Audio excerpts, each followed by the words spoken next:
මොකක්ද මේ මොලේ කන මෙනින්ජිටයිස්? මේ දවස්වල ලංකාවේ විශේෂයෙන්ම ලංකාවේ පාසල් දරුවන් අතර ව්‍යාප්ත වෙන රෝගයක් තමයි මෙනින්ජිටයිස් රෝගය.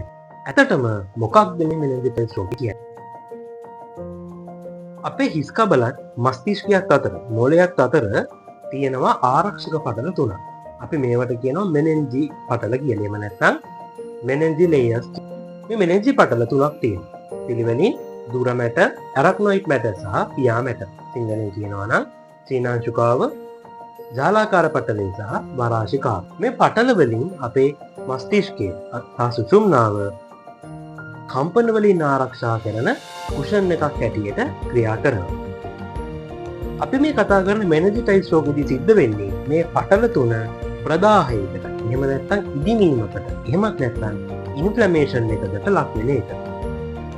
මේකට වෛරස් ආසාදනයක්, බැක්ටීරියා ආසාදනයක්, කොදිලීර ආසාදනයක් හේතු වෙන්න පුළුවන්.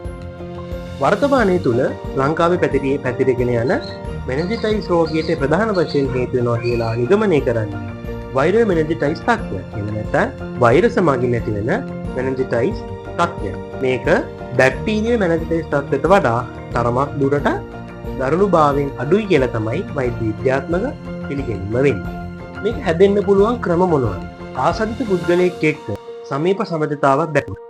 ක්ලෝස් කන්ටැක්ට් එකක් දැක්වුවා. ආසාදිත පුද්ගලයෙක්ගේ කෙළබෙදිති වලින් වගේම මේ වෛරසය හෝ බැක්ටීරියාව මගින් බලපෑමට ලක් වෙච්ච ආහාර හෝ ජලය මගින් මේක බෝ වෙන්න පුළුවන්. මේක මේ ශරීරයට තුළ වෙන්න පුළුවන්.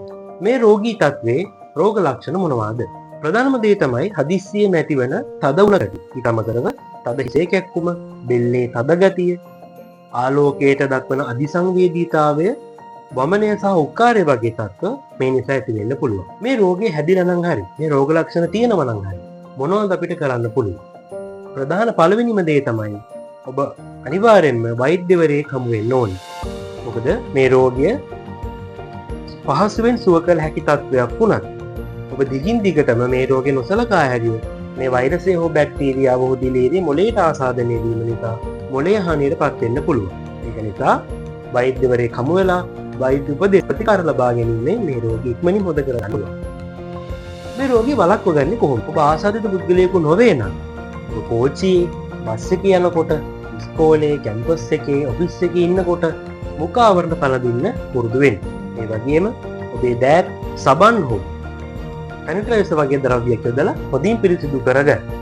ඒ වගේම මේ රෝගය ජලය සහ ආහාර මගින් ව්‍යාප්ත වෙන්න පුළුවන් නිසා ආහාර සහ ජල බෝතල් වගේ දේවල් උවමාරු කර ගැනීම, බෙදා හදා ගැනීම හැකිතාක් අවම කරන්න උත්සාහ කරන්න. ඔබ දැනටමත් මේ රෝගේ ආසාදිත වෙච්ච කෙනෙක් නම් පොදු ස්ථාන වලට ගැවසෙන එකෙන් වළකින තරමටම ගොඩක් හොඳයි. ඔබ නිකන් පොදු ස්ථානයක ගැවසෙනවා නම් මුඛ ආවරණ පළඳින්න අමතක කරන්න එපා. ඒ වගේම මේ රෝගේ ආසාදිත කෙනෙක් නම් පුළුවන් තරම් ගෙදරට වෙලා හොඳට විවේක ගන්න. රෙස් කරන්න. ඒකෙන් බඩලුකු සුවයක් ලබා ගන්න පුළුවන් වෙනවා. විශේෂයෙන්ම මතක් කරන්න ඕනි මේ තත්ත්වය COVID-19 කොරෝනා තරම් වසංගත තත්ත්වයක් නෙමෙයි. මේක සාමාන්‍ය රෝගී තත්ත්වයක් නිසා ඇතිවෙච්ච අවුට්බ්‍රේක් එකක්, ක්ලස්ටර් එකක් කියලා අපිට හඳුන්වන්න පුළුවන්. ඒ නිසා කිසිම විටක මේක අනීත බියක් ඇති කරගන්න එපා. නමුත් මේ තවත් එක රෝගයක් නිසා මේ රෝගීන් පරිස්සම් වී සිටීම ඉතාම වැදගත්. ඒක නිසා මේ රෝග ගැන අප්ඩේට් වෙන්න, ඒව ගැන දැනුවත් වෙන්න, මේ රෝග වලින් පරිස්සම් වෙලා ඉන්න පුරුදු වෙන්න. ඒ වගේම සෞඛ්‍ය පුරුද්දක් හැටියට පුළුවන් තරම් ඔබට රෝගයක් තිබ්බත් නැතත් මුඛ ආවරණ පළඳින්න, දෑත් පිරිසිදුව තියාගන්න, ඒ දේවල් ඔබේ ජීවිතේ පුරුද්දක් බවට පත් කරගන්න.